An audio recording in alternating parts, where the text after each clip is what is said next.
The banging started soft, a muted thump against wood that yanked me from the edge of sleep like a line snagging skin. I lay motionless in the dark of my duplex, mind foggy, limbs heavy from a 12-hour ER shift that had ended only hours ago. The sound came again. 3 measured knocks, then nothing. I stared up at the ceiling, trying to orient myself, my breath faintly visible in the icy air. The heating unit had shut off sometime in the night, and the bedroom carried the sterile chill of a morgue drawer. Outside, the wind howled against the siding, shaking the window panes in their frames. The forecast had warned us: winter storm rolling in, temperatures plunging into the low 20s, wind chill flirting with 0. The knocking returned, louder now, more desperate. I shoved the blankets aside, and cold seized my skin instantly. The hardwood floor bit into my bare feet as I stumbled toward the front door, snatching my phone from the nightstand. 4:32 a.m. glared back at me in harsh white digits. My pulse kicked up hard and fast.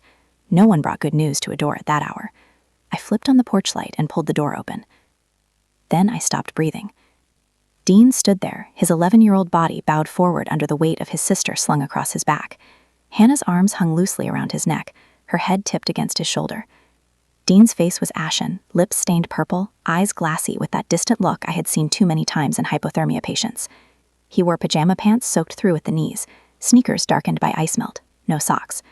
Draped over his shoulders was a grimy garage rug, the thick kind used to catch oil spills, stiff with grease and already freezing in the bitter air. Hannah wasn't moving. Training overtook emotion. Cyanosis first. Her lips and nail beds blue-gray. Her chest rose in shallow, frantic pulls, each breath accompanied by a rasping stridor, the sound of air scraping through a narrowed airway. She had on a thin pink princess nightgown, useless against the cold, but Dean's heavy winter coat had been wrapped around her. He had given her his coat. Inside. Now. My voice stayed steady, all nurse. I lifted Hannah from his back. She weighed almost nothing, her skin waxy and frigid beneath my hands. The second her weight left him, Dean's knees gave out. He crumbled onto my entryway floor, legs too numb to hold him upright. I carried Hannah to the couch and laid her down, my thoughts already sorting her protocols. Severe hypothermia, core temp likely under 95, respiratory distress, possible croup, pneumonia, airway compromised. I pulled every blanket I owned around her torso, careful to keep her limbs insulated but not aggressively warmed. Core first, major vessels first. Sudden rewarming of extremities could force icy blood back toward the heart and trigger arrhythmia. Her breathing worsened. I ran for the bathroom cabinet where I kept emergency supplies, a habit born of years in trauma bays. The nebulizer I had purchased months ago sat unopened in its box. I had bought it for a patient's family who couldn't afford one. I never imagined I'd use it for my own niece. My hands trembled as I assembled the mask, filled the chamber with saline, and placed it gently over Hannah's face. The machine hummed, vapor misting into her airway. Gradually the stridor softened, the high-pitched wheeze dropping in intensity. Not gone, but better. Dean remained by the door, curled on his side, shivering so violently his teeth knocked together. I grabbed my phone, fingers shaking now from fury rather than cold, and dialed 911, setting it on speaker as I adjusted Hannah's mask. 911, what's your emergency? This is Nurse Willow Hart, license RN 40022, reporting 2 pediatric emergencies at a private residence. Suspected severe neglect. I need ambulance and police immediately. 2 children, 11 and 7, hypothermic, 1 in acute respiratory distress. Address is 447 Maple Grove, Unit B. Stay on the line. I knelt beside Dean, dragging him farther from the door and wrapping him tightly in my comforter. In the kitchen, I poured chocolate milk into a mug and warmed it just enough to raise his core temperature without shocking his system. I tested it on my wrist before bringing it back with a straw. His fingers were too stiff to hold the cup. He sipped carefully, face tightening as warmth met frozen tissue. Even as I steadied him, my mind cataloged evidence. Frostbite beginning on his toes, visible through worn sneaker fabric. Both children underweight, prominent cheekbones, sunken eyes. Hannah's fingernails jagged and dirty. Dean's hair precy and matted. My brother's children. Joshua and Jane lived in a sprawling estate in Riverside Heights. 5 bedrooms, heated floors, wine cellar. And yet their children had been left to freeze in a garage. Sirens pierced the storm, faint at first, then closer. Red and blue lights flickered across my windows. I looked down at Dean. His eyes held no confusion, no panic. Just resignation far too old for an 11-year-old. Something inside me shifted permanently. The paramedics would ask questions. The police would ask questions. I would answer them all. This wasn't ending, it was starting. The ambulance doors slammed shut with metallic finality. Hannah lay secured to the gurney, oxygen mask fogging with every strained breath. The hiss of compressed air filled the compartment. I sat beside Dean, holding his hand. His fingers remained icy despite thermal blankets layered over him. "Can you tell me what happened tonight?" I asked softly, the same tone I used with trauma patients balancing on the edge of shock. Dean swallowed. "Mom and Dad left at 5. There was a party. Casino opening. They said they needed to get ahead of the cold front." He paused. "Told us to order pizza, be in bed by 9. At 10, he realized snow was blowing into the house from the back. He went outside in his coat. Hannah followed in only her nightgown and a thin jacket. The wind slammed the door. The smart lock engaged. Coat didn't work. Calls went unanswered. Phone battery died. I asked why he hadn't called me sooner. Guilt flickered across his face. "I almost did. Thumb was on your name. Phone died. I forgot to charge it." He described moving to the garage, wrapping himself in an old rug, giving Hannah her coat. The temperature dropped, 23 degrees. After a while, she began wheezing badly. He knew if they stayed, she would die, so he carried her. A mile through frozen woods. "You saved her life," I told him, voice rougher than I intended. The ambulance pulled into Mercy General at 5:30 a.m. Nurses I recognized swarmed Hannah toward ICU. Dean was transferred to a wheelchair, frostbitten feet elevated and wrapped. Officer Jasper met me in the hallway, young and visibly shaken. I gave him a precise timeline. He promised they would locate the parents. At 8, sharp heels struck linoleum. Carla Evans from Child Protective Services introduced herself without warmth. Emergency protective custody was in effect. She would conduct a home study the next day. If my duplex failed inspection, the children would enter foster care. Panic threatened, but I swallowed it. "I'll handle it," I said evenly. When she left, I stood in the corridor listening to the hospital wake up around me. My niece fought for breath. My nephew sat numb in a wheelchair. Somewhere, Joshua and Jane slept off champagne. And tomorrow, my fitness to keep these children would be judged. I pulled out my phone, calculating what I could sell. The pawn shop on 5th Street had replied. They would take my grandmother's diamond necklace, pending appraisal. I stared at the message with detached practicality. Jewelry could be replaced. Children could not. Through Dean's room window, I saw him staring blankly ahead, feet bandaged, shoulders too still. A boy who had carried his sister through a freezing forest should not look so emptied out. I would not let him remain suspended in that waiting space.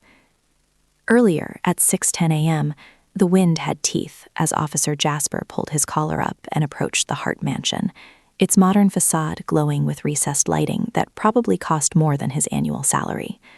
Motion sensors flickered to life, illuminating the curved driveway where a Tesla sat covered in frost. Jasper pressed the video doorbell. A soft chime echoed somewhere inside the cavernous house. He waited 10 seconds, then pressed again. The small camera lens above the button blinked red, recording. "Mr. Hart, this is Officer Jasper with the police department. We have confirmed there is no guardian at this address during hazardous weather conditions. Your children are in emergency care at Mercy General Hospital." He paused, letting the words sink into whatever device was capturing this moment. "You are required to present yourselves immediately to speak with Child Protective Services. Any delay will be recorded as child abandonment." Silence, just the whistle of wind through the decorative columns flanking the entrance. 40 miles away, Joshua Hart had been dozing in a leather chair at the high-stakes blackjack table, his chip stack diminished to a fraction of what he'd started with.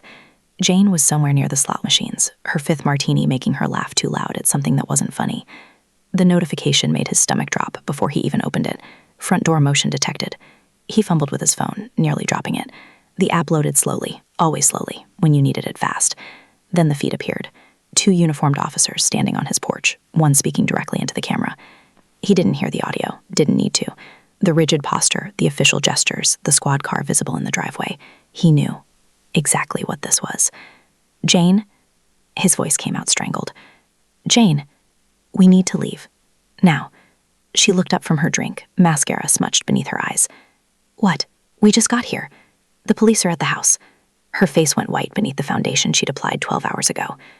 The ER lobby smelled like burnt coffee and anxiety. I'd just finished checking my online bank account, calculating how fast I could liquidate everything, when the automatic doors burst open at 9 o'clock sharp. Joshua came first. His expensive suit wrinkled like he'd slept in it. He had. His hair stuck up on one side where he'd tried to smooth it down with wet fingers in the car. The Rolex caught the fluorescent light, gleaming obscenely against his pale wrist. Jane stumbled in behind him, still wearing last night's evening gown. The silk dragged on the floor, stained along the hem. She reeked of gin and cigarette smoke. "Where are they?" Jane's voice cracked across the waiting room. Heads turned. "Where are my babies?" A security guard stepped forward, hand raised. "Ma'am, you'll need to." "I'm their mother." She lunged toward the nurse's station, heels clicking erratically. "Someone tell me where my children are right now." Joshua spotted me standing near the hallway entrance. For a moment, our eyes met. I saw him calculate, watched his expression shift from panic to something sharper. He straightened his jacket and walked toward me with the confident stride of a man used to getting what he wanted. Willow. He kept his voice low, reasonable, the voice he used when he needed something. Thank God you were there. This whole thing, it's a terrible misunderstanding. I didn't move, didn't speak. He stepped closer, dropping his voice to a whisper. I know how hard nursing school was for you. Those loans, what are you carrying now? 60,000, 70? His breath smelled like alcohol and desperation. I'll pay them off, all of them, today. Just tell the police this was an accident. My hands were shaking. I pressed them against my sides, felt the rough fabric of my scrubs ground me. You locked your children outside in 23-degree weather. We didn't lock. The smart lock malfunctioned. You know how technology is. His smile was practiced, polished. Think about it, Willow. No more dead. You could finally breathe. No. The word came out flat. Final. His smile evaporated. You're making a mistake. The only mistake was letting you near those kids for 11 years. His hand shot out and gripped my arm, fingers digging in hard enough to bruise. Listen to me very carefully. I will hire the best attorney in this state. I will strip that nursing license right off your wall. You'll never work in Elladale again. Joshua. Jane appeared at his elbow, her voice taking on that practiced sweetness she used when she wanted something. Maybe Willow just needs time to think about what's best for the children. A stable home, their own rooms, everything they're used to. She looked at me with eyes that were calculating beneath the smudged makeup. You live in a duplex, right? How many bedrooms? Something cold and sharp crystallized in my chest. I met her gaze and watched her confidence flicker. 1, I said, but it's warmer than your garage. Joshua's face went purple. You self-righteous. He shoved me, hard. I stumbled backwards, my hip hitting the corner of a metal medical cart. The impact sent instruments clattering across the linoleum. Pain exploded through my elbow as I caught myself against the wall, my palms scraping against the rough concrete. My thick winter coat had absorbed some of the blow, but my arm throbbed where I'd connected with the cart's edge. Don't touch her. The voice was small but fierce. Dean actually stood, gripping the arms of his wheelchair, his bandaged feet bare against the footrests. His face was white with pain, but his eyes burned. Don't you ever touch her. His voice cracked, rising to a scream. You left us. You left us to die, and you don't even care. Jane stared at her son like she'd never seen him before. Her mouth opened, closed. No sound came out. Security. The nurse at the station was already on the phone. We need security to the ER lobby immediately. 2 guards appeared within seconds. The police received the call. 5 minutes later, Officer Jasper appeared on the scene. Joshua tried to back away, hands raised, already shifting into his reasonable man persona. This is a family matter. My sister is clearly upset and making... Turn around. Jasper's voice was ice. Hands behind your back. You can't be serious. I said turn around. Jasper pulled out his handcuffs. You're under arrest for assault and disorderly conduct. The metal clicked around Joshua's wrists with a sound that echoed through the silent lobby. His face went from purple to gray. Jane started crying, real tears this time, or a convincing approximation. This is insane. We came here worried about our children, and she's trying to frame us. Jasper turned to her, his expression unchanging. Jane Hart, you're also under arrest for child endangerment and disorderly conduct. He nodded to another officer who'd appeared. Read them their rights. I stayed against the wall, cradling my scraped palm. My elbow throbbed. The officers led Joshua and Jane toward the exit. Joshua tried to turn back, tried to say something, but Jasper's hand on his shoulder kept him moving forward. Dean sank back into his wheelchair, his small body trembling. A nurse rushed over to check his feet, scolding him gently for standing. He didn't seem to hear her. He was looking at me. Are you okay? His voice was barely a whisper. I pushed off the wall and walked to him, my legs unsteady, knelt down so we were eye level. My palm stung where I'd scraped it, and I could already feel the bruise forming on my elbow, but none of it mattered. I'm okay, I said. Are you? He nodded. Then, so quietly, I almost missed it. Thank you. I reached out and took his hand, the one that wasn't hooked to an IV, and held it gently. His fingers were still cold. Behind us, the security cameras had captured everything. The hospital was already pulling the footage. My arm hurt, my palm was bleeding. I had less than 20 hours to make my duplex suitable for 2 children I barely knew. But as I watched the automatic doors close behind Joshua and Jane, their expensive clothes and empty promises disappearing into the cold morning light, I felt something I hadn't felt in years. I felt strong. The next morning arrived under a cloak of dull winter light. Outside Joshua's mansion at 8:55 a.m., the house looked carefully styled, what Jane liked to call a symbol of their standard of living. Carla's sedan pulled up precisely at 9 o'clock. Officer Jasper followed in his patrol car. Neither vehicle belonged in this neighborhood of pristine driveways and ornamental trees. "Ready?" Carla asked, stepping out with a leather portfolio tucked under her arm. Officer Jasper entered the emergency code, taken from Joshua's testimony, unaware that it wasn't the same code Dean had memorized. The door clicked open with a cheerful electronic chime, the same sound that had sealed 2 children outside in 23-degree weather. The foyer opened into a vaulted living room. Italian leather furniture formed perfect right angles around a glass coffee table. A wine cabinet stood against the far wall, backlit and temperature-controlled. In the cabinet sat 12 bottles of red, their labels turned outward, like small badges of sophistication. Carla walked to the kitchen. Her heels clicked against marble tile. The Sub-Zero refrigerator hummed with expensive efficiency. Carla pulled it open. The interior light revealed 2 slices of pizza in a grease-stained box, the cheese spotted with blue mold, 3 energy drinks, a half-empty bottle of vodka. Nothing else. No milk, no vegetables, no bread, no evidence that children lived here at all. Officer Jasper opened the pantry. A bag of stale tortilla chips, a jar of olives. Carla uncapped her pen. She made a mark on her form. The scratch of ink on paper felt final. "Second floor," she said. Dean's room sat at the end of the hallway. The door hung slightly ajar, revealing walls painted a fashionable gray. A mattress laid directly on the hardwood floor. No frame, just a bare fitted sheet and a thin blanket. In the corner, a professional ring light stood on a tripod, its cord snaking toward an outlet. Carla photographed everything. The empty space where a bed should be, the ring light, the closet containing 3 pairs of jeans and 4 shirts, all too small. "They threw out his bed," she said, to make room for Jane's streaming setup. Officer Jasper's jaw tightened, but he said nothing. Hannah's room was worse. A toddler bed she'd long outgrown. A pile of stuffed animals that looked like they had been purchased in bulk and never touched. The window latch was working, leaving a draft that made the curtains flutter. Carla made another mark on her form. Then another. They went back downstairs. Officer Jasper moved to the garage door and stepped outside. When he returned, an elderly man in a cardigan followed him inside. Mr. Clint from next door. He was always in his garden, pruning roses with careful attention. "Thank you for coming over, sir," Officer Jasper said. "You mentioned you'd observed some concerning behavior." Mr. Clint's hands shook slightly as he removed his glasses and cleaned them on his sweater. "Those 2, the parents, they're party animals. Every weekend there's noise until 3, 4 a.m. morning, white clock hands all over the driveway." Carla's pen hovered over her notepad. "And the children?" Mr. Clint's face creased with something that looked like shame.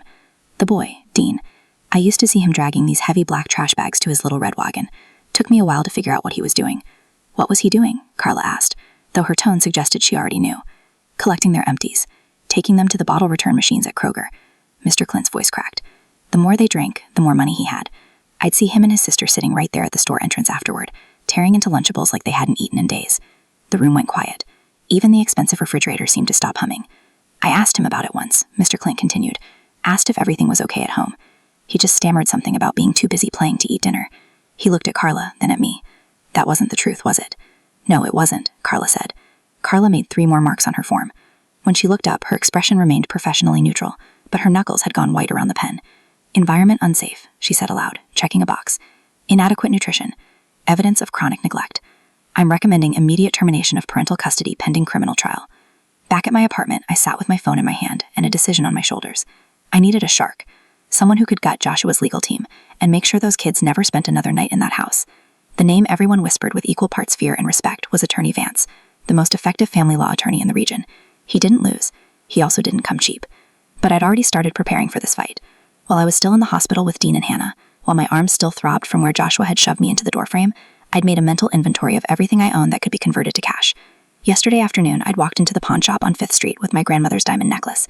She'd given it to me on my 16th birthday, told me it was a family heirloom passed down from her mother. The gemstone wasn't huge, but it was flawless, vintage cut, platinum setting. I'd worn it exactly twice, once to her funeral, once to my nursing school graduation.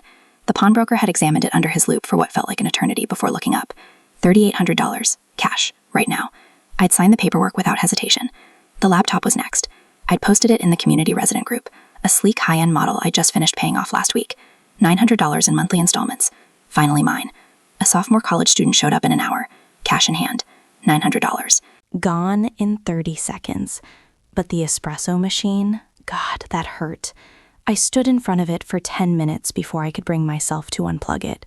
It was a beautiful piece of engineering, brushed stainless steel, Italian made, with a steam wand that produced microfoam so perfect it could make a hospital cafeteria coffee taste like a cafe in Milan. I'd bought it 2 years ago, right after I made the final payment on Mom's medical bills. Joshua had inherited all of Dad's life insurance money, $75,000. I'd asked him to help with Mom's hospital costs, just to split them. He'd laughed. "That money's for investing in the future," he'd said, swirling bourbon in a crystal glass. And now, here I was, selling the only thing I'd ever bought for myself. Not for bills, not for necessities, just for joy, to clean up the mess his future had made for his children. A young man arrived to pick it up, fresh out of college, first job, eager smile. He handed me $600 and thanked me profusely, saying it was a steal. I smiled and told him to enjoy it, then closed the door and stared at the empty counter. The outline was still visible, a clean rectangle in the dust. My brother didn't just exploit me, he was cruel to his own children. I steeled my resolve. Those kids would not spend one more day under his roof. Total funds, $5,300 from sales, $7,500 from savings, $12,800. I walked into the law offices of Attorney Vance at 10 a.m. The receptionist led me to. Attorney Vance was a man in his early 50s, silver-haired and sharp-eyed, with the kind of presence that made you sit up straighter. He didn't waste time on pleasantries. "Show me what you have." I slid the medical records across his desk. Dean's frostbite treatment, Hannah's hypothermia and asthma crisis, my own injury report from the ER. Then the photos, my bruised arm, the kid's hollow eyes, the screenshots I'd taken of Jane's Instagram stories, showing champagne bottles and party lights on the same nights Mr. Clint described. Vance studied them in silence, removing his glasses halfway through. When he looked up, his expression was unreadable. "I can guarantee you win permanent custody," he said flatly. "I can also guarantee your brother serves time. The retainer is $9,000. I reached into my bag and pulled out the cash, bills and neat stocks. I placed them gently on his mahogany desk. "Then let's begin," I said. He slid a contract across the desk. I signed. This transaction, this exchange of every material thing I valued, was purchasing a peaceful future for 2 children who'd never known one. The afternoon, Carla Evans arrived at my duplex for the home study. She swept through the apartment with the precision of a drill sergeant, checking expiration dates on every carton of milk, and shaking the newly assembled bunk beds to test their sturdiness. I had stayed up until midnight putting those beds together, my hands blistered from the Allen wrench. She paused in front of the kitchen counter, the empty space where the espresso machine used to be, and I saw her eyes linger there. Then she looked at the stack of receipts I'd left on the table. New bedding, children's clothes in the correct sizes, asthma medications, a humidifier for Hannah's room, night lights shaped like stars. Carla picked up the receipts, studied them, then set them down. She uncapped her pen, stamped past on her clipboard, and looked me in the eye. "You can pick up the children tomorrow morning." That nod, brief, professional, almost imperceptible, was the most valuable validation I'd ever received. Day 3, morning. Hannah had recovered faster than expected. Her oxygen saturation levels were stable, her breathing clear. The doctors were cautious. Her lungs would need monitoring, follow-up appointments, a strict medication schedule. But because I was a pediatric RN with the skills and training to manage her care, the hospital felt completely reassured releasing her into my custody. Dean walked through my door first, Hannah's small hand in his. He looked around the apartment, the mismatched furniture, the coffee pot on the counter. Cheap drip, nothing fancy. The empty space where something clearly used to be. Then he saw the bunk beds in the corner room, the quilts I'd bought in primary colors, the wooden toy chest already stocked with books and puzzles. His eyes wavered. He didn't cry. This kid had been trained not to, but I saw the crack in his armor. Hannah, still weak but smiling, lit up when she saw the 2 teddy bears on the bottom bunk. They were the latest models, the kind every kid in her class probably begged for. I'd seen her looking at them through a store window once, months ago, when I'd taken her and Dean for ice cream. She hadn't asked for one. She just looked. Now she had 2. "This one's yours," she said solemnly to Dean, handing him the blue bear. We match. Dean took it, clutching it like a lifeline. I knelt down, meeting their eyes. "This is home now, for as long as you need it. Forever, if that's what you want." Dean looked at the empty counter again, then back at me. He didn't say anything. He didn't have to. 2 weeks later, Jane made bail. Attorney Vance had already notified me of the conditions. No contact with victims or witnesses, and no public mention of the case. They were standard protective measures, designed to shield the children from further trauma. Jane ignored them immediately. That evening, Dean was doing homework at the kitchen table when my phone exploded with notifications. Instagram, Facebook, Twitter. Jane had gone live on every platform simultaneously. I pulled up the stream. She sat in the living room of her mother's home, eyes rimmed with carefully applied red makeup to simulate crying. The comments were already rolling in, thousands of her followers, tuning in for the performance. "I need to speak my truth," Jane began, her voice trembling. "I've been silent too long, and I can't let this continue. My children were taken from me by a jealous, vindictive woman who has always resented my happiness. My stomach dropped. My sister-in-law, Willow, she continued, saying my name like a curse, is a lonely, bitter spinster who couldn't stand to see me with a loving family. She lured my babies away with promises of toys and treats, then called the authorities with fabricated stories of neglect. The door coat incident? A simple mistake. Kids forget things all the time. But she twisted it into something sinister. The comments lit up. Jane would never neglect her children. This is clearly a custody battle. So sad. Praying for you, babe. Stay strong. But just as many read, who forgets their own kids outside? The aunt is a hero. Jane dabbed at her eyes. My children are scared and confused, being held by a woman who doesn't understand them. I'm their mother. I'm fighting to bring them home where they belong. The live stream ended. Within an hour, my social media was under siege. Messages flooded my inbox, most of them vicious. Child stealer. You're disgusting. Give those kids back to their mom. Someone found out where I worked. The hospital's main line started ringing, angry callers demanding the kidnapper nurse be fired immediately. Security had to disconnect the phones. I sat in the break room, shaking, while my coworkers whispered in the hallway. Some looked at me with sympathy, others with suspicion. Week 2, day 3. 2 days later, 2 days after the live stream began, the call I feared finally came. I was summoned to HR immediately. I walked through the corridors feeling like I was heading to my execution, certain they were going to cut me loose to avoid the liability and bad press. I knocked on the HR director's door. Come in, Willow. Inside, I found not just the HR director, but Dr. Grayson, chief of medicine, the man who'd hired me 5 years ago. A thick file sat on the desk between them. I sat down, hands folded in my lap, waiting for the blow. Dr. Grayson spoke first. We've reviewed the hospital admission records for Dean and Hannah Hart. We've also reviewed the security footage from the ER, showing your brother's physical assault on you in the hallway. And we've seen the social media campaign being waged against you by Jane Hart. I nodded, throat tight. I understand if you need to. We know the truth, the HR director interrupted. Her expression was steel. We know you did the right thing, and we're not going to let an influencer with a vendetta destroy the career of one of our best nurses. I blinked. What? Dr. Grayson slid the file toward me. The hospital's legal department has prepared a countersuit for defamation and libel. Jane Hart made specific, false claims about your character and your professional conduct. She did so publicly, to an audience of over 100,000 people, causing direct harm to this institution and to you personally.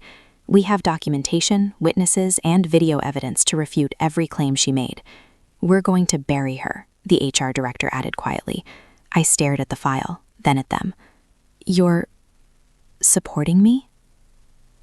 Willow? Dr. Grayson said, and his voice was gentler than I'd ever heard it. You've dedicated to this hospital.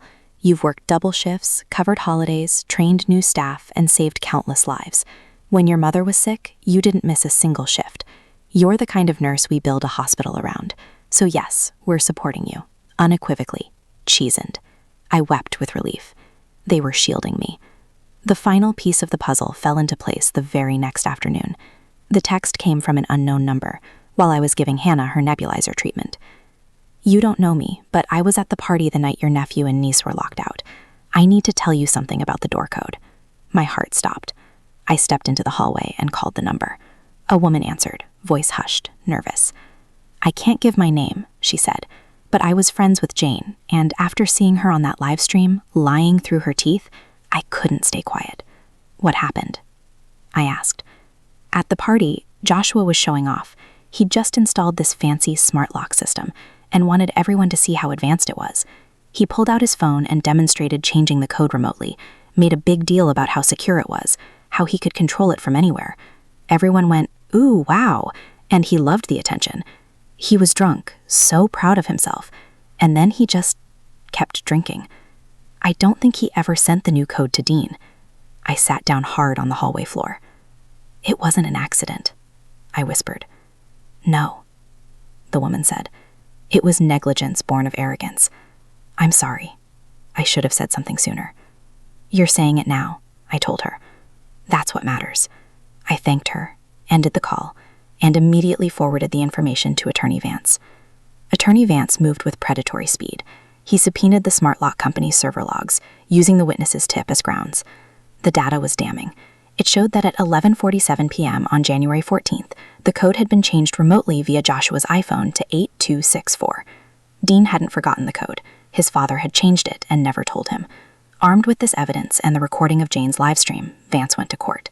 He presented the video as proof of bail violation. The judge issued an immediate order, and police arrested Jane in the middle of preparing for another broadcast. The footage of her being handcuffed while screaming about her platform went viral, turning the tide of public opinion overnight. 6 months later, the courtroom was packed for the trial. Jane's high-priced lawyer tried to argue that the house was merely messy, but Carla Evans destroyed that defense on the stand. She described the lack of food, the mattress on the floor, and the $18,000 wine cabinet in a house where children were starving. I have never, in 2 decades of this work, seen a home where the alcohol was better cared for than the children, Carla stated. That's not neglect. That's calculated torture. The sentencing was severe. Joshua Hart received 5 years in state prison for child endangerment as felony neglect. Jane received 2 years. Both had their parental rights terminated permanently. To avoid a crushing civil lawsuit, Joshua accepted a plea deal. He would liquidate the mansion and luxury cars to pay off debts. The remaining equity, approximately $300,000, would be transferred directly into a trust fund for Dean and Hannah, managed by me. Additionally, 40% of his future income post-incarceration would be automatically garnished for child support. I sat in the courtroom watching my brother lose everything, feeling no joy, only the immense, quiet relief of safety. The suburbs smelled different, cleaner somehow, like fresh-cut grass and possibility. I stood in the backyard of our new house, our house, watching Dean pitch baseballs to Aaron while Hannah drew chalk flowers on the patio. The house wasn't huge, but it was ours. 3 bedrooms, 2 bathrooms, a kitchen with enough counter space for a proper coffee maker, and a backyard big enough for a swing set and a vegetable garden. 2 years had passed since the trial. 2 years since I'd sold my grandmother's necklace and my espresso machine. The court had auctioned Joshua's mansion, and while the trust fund secured the children's future, I'd used a portion of the settlement to buy this house outright. No mortgage, no landlord. Just a deed with my name on it. I'd been promoted to head nurse at Mercy General 6 months ago. The raise wasn't enormous, but it was enough. Enough for soccer cleats, art supplies, and Friday night pizza. And then there was Aaron. Dr. Aaron Mitchell, ER attending physician, cat lover, accidental hero.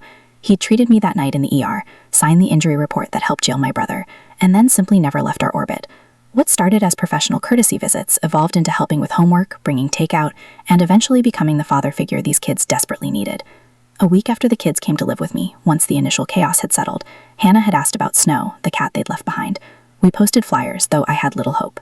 But miracles happen. Mr. Clint called a few days later. He had found the scrawny orange tabby shivering on his porch and had been feeding him in his garage. Aaron drove us to pick him up. When Snow mowed pitifully at the sight of Dean, the boy who had held everything together finally broke down and cried. Aaron had put a hand on his shoulder and simply said, "He's home now. You all are." Now Snow was fat and spoiled, sleeping in sunbeams and demanding treats. Dean was 13, taller, and playing shortstop with a wicked curveball. The frostbite scars on his fingers had faded to faint white lines. Hannah was 9, her asthma fully controlled, her laughter filling the hallways that used to be so quiet. On my birthday, Dean handed me a small box wrapped in newspaper. Inside was a silver keychain engraved with the word, home. "Thank you for opening the door that night," he said, his voice cracking slightly. "And thank you for selling your coffee machine for me. I knew about that for a long time." I hugged them both tight, knowing every sacrifice, every scary moment, every dollar sold and spent had been worth it. I clutched the keychain, a symbol totally opposite to the cold smart lock that started it all. We had finally found a truly safe home.